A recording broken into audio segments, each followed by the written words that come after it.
Good morning class. आज हमें meaning of banking and function of banking study करनी है। लास्ट क्लास में हमने types of service, meaning of business service, ये सब स्टडी करा था।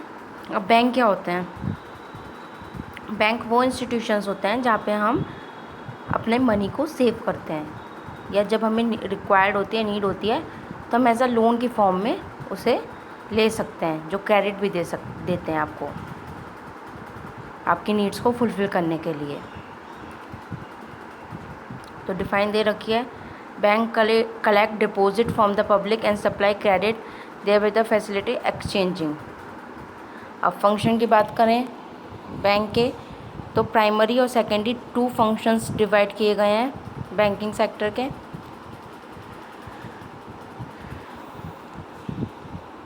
Primary function and secondary function.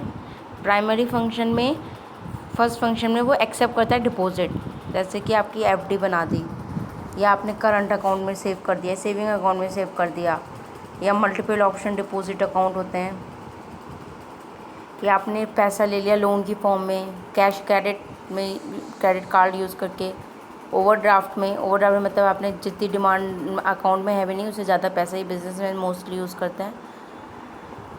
Discounting bill of exchange की फॉर्म में यूज़ कर लिया। और सेकेंडरी फंक्शन में agency function and general utility functions.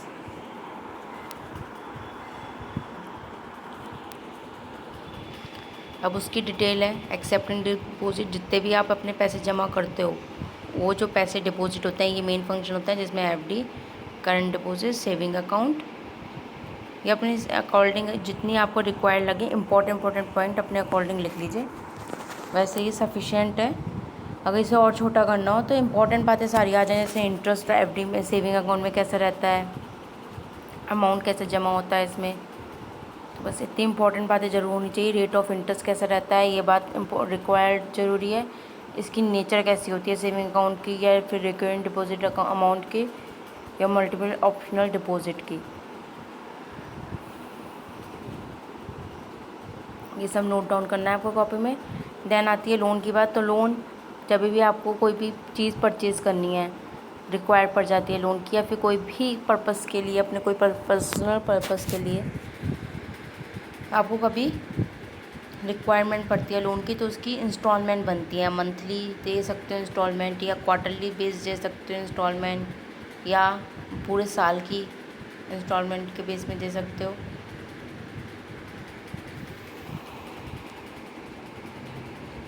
Bank overdraft में क्या है? बैंक ओवरड्राफ्ट में कस्टमर अपना करंट अकाउंट मेंटेन करता है, जिसमें वो बैंक से विड्रॉ करने के लिए अपना मनी ज़्यादा भी ले सकता है। जैसे उसने 1000 रुपये जमा कर रखे हैं, उसे एक्स्ट्रा अमाउंट की ज़रूरत है, 1500 की ज़रूरत है, तो वो 1500 भी ओवरड्राफ्ट की फॉर्म में ले लेता है बैंक से।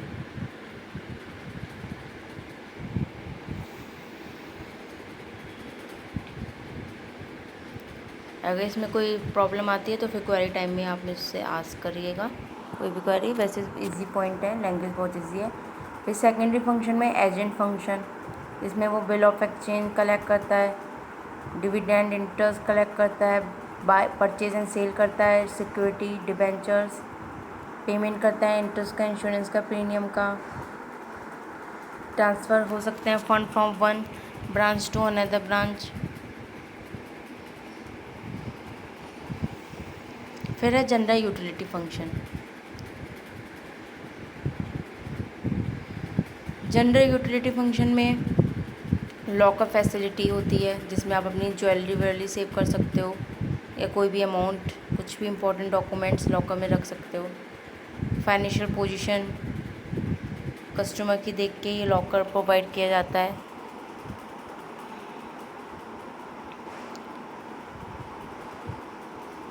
सो ये सारे पॉइंट भी बहुत इजी हैं। अगर कुछ प्रॉब्लम होती है तो फिर डिस्कस करेंगे।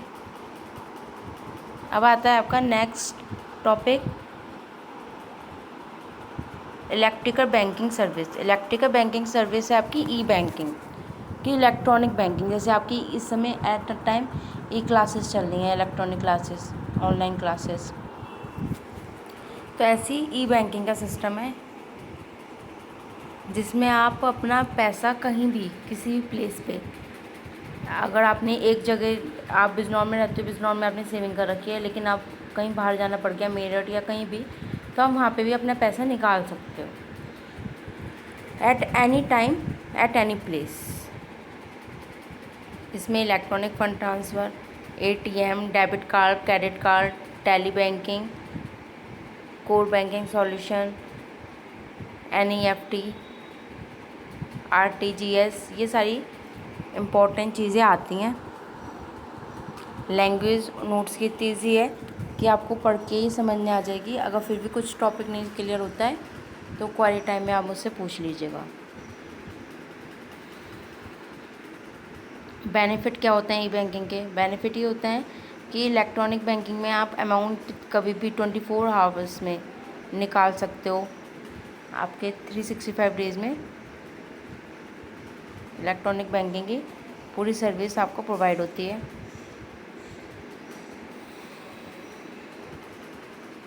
कस्टमर कभी भी कहीं भी मोबाइल फ़ोन के थ्रू अपना ट्रांजैक्शन कर सकते हैं अमाउंट का।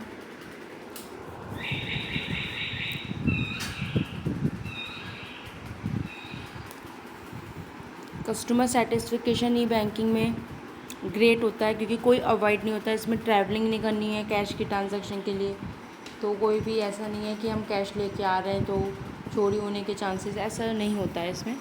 बस अपना मोबाइल अपना सेफ से आप अकाउंट नंबर लेके दूसरे पर्सन का अपने अकाउंट से लिंक करके ट्रांजैक्शन कर सकते हैं इजीली।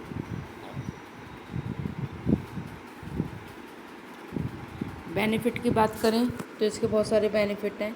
लो कॉस्ट है, ट्रांजैक्शन कॉस्ट लो है इसकी। लोड, इससे ब्रांचेस का लोड भी कम हो जाता है जब ऑनलाइन आप बैंकिंग कर लेते हैं। इलेक्ट्रॉनिक बैंकिंग में अब बहुत ज़्यादा एडवांसमेंट फीचर्स भी आ रहे हैं, जिसमें और इजी हो रहा है वर्क परफॉर्म करना। अब आती है इंश्योरेंस की बात। इंश्योरेंस क्या है? एक कॉन्ट्रैक्ट होता है इंश्योरर और इंश्योरी के बीच में, कंपनी के, जिसमें एक रिटर्न कंसिडरेशन लिखा जाता है, जिसे हम बोलते हैं इंश्योरेंस प्रीमियम, कि मतलब कितना अमाउंट पे करना है एनुअली बेसिस या फिर ईयरली बेसिस। ये सब चीज़ें डिसाइड होती हैं। अगर उसे कभी भी कंपनी को या बिज़नेस को कभी भी लॉस हो गया या कोई भी डैमेज हो गया तो अनसर्टेन इवेंट के लिए कोई भी इंश्योरेंस वो क्लेम कर सकते हैं।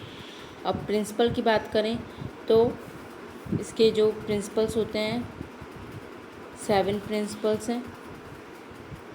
फर्स्ट प्रिंसिपल है आपका अटमोस्ट गुड फेथ। अगर जैसे कोई भी insurance contract are based upon the mutual trust and confidence between insurer and insured, इसी प्रिंसिपल के ऊपर एक इंश्योरेंस करवाते हैं।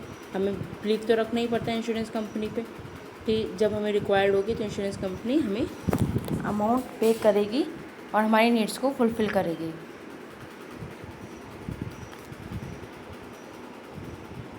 फिर है proximate cause. The insurance company will compensate for the loss incurred by the insured due to reason mention in the insurance policy. अगर कोई भी लॉस हो गया तो हमें कोई अमाउंट मिलेगा, ये सब पॉलिसी में पहले से मेंशन होता है।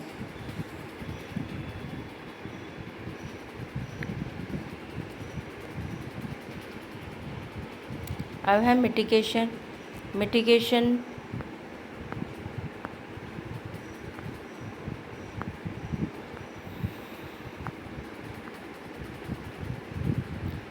according to this principle, the insured must take reasonable step to minimize the loss or damage to insured property, otherwise the claim from the insurance company may be loss। मतलब कोई भी ये नहीं है कि आपका कोई डैमेज हुआ है उसका एक रीज़नेबल पर्पस होगा। जैसे फायर हो गई, फायर अगर आपने जानबूझ में लगाई है तो इंश्योरेंस कंपनी कभी भी पैसा नहीं देगी। कोई ऐसा नेचुरल क्लेम पे कभी भी इंश्योरेंस कंपनी पैसा नहीं देती है।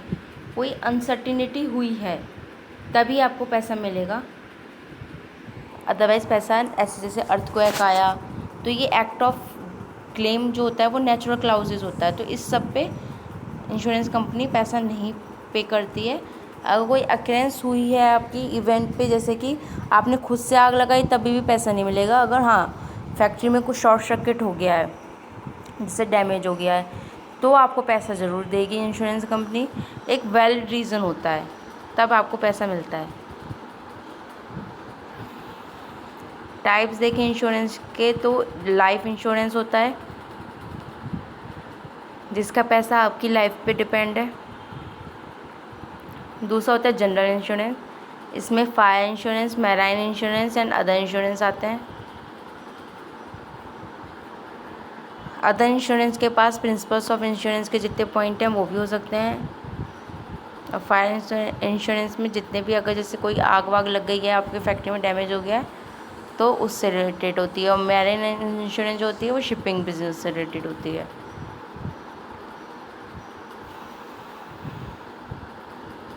अब लाइफ इंश्योरेंस पॉलिसी की बात करें तो इसमें एक पॉलिसी में एक अमाउंट पे करना होता है किसी पर्सन को, और उसका प्रीमियम परचेज़ करना पड़ता है। ये प्रीमियम आप half yearly basis, quarterly basis, monthly basis भी ले सकते हैं।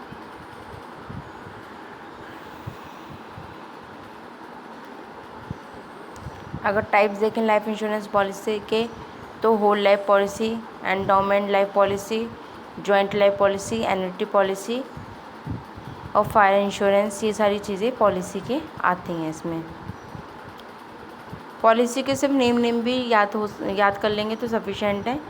पॉइंट में अगर कुछ इंपॉर्टेंट चीज़ें लिखना चाहें बस वही लिख लीजिए अपनी अंडरस्टैंडिंग के लिए कि इसके अंदर आता क्या है।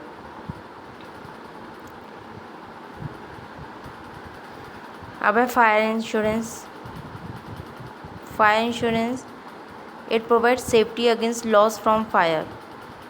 अगर गुड डैमेज हो गया है फायर से, तो उसका इंश्योरेंस अगर आपने करवा रखा है तो इंश्योरेंस कंपनी आपको पैसा देगी उस सब चीज़ों का।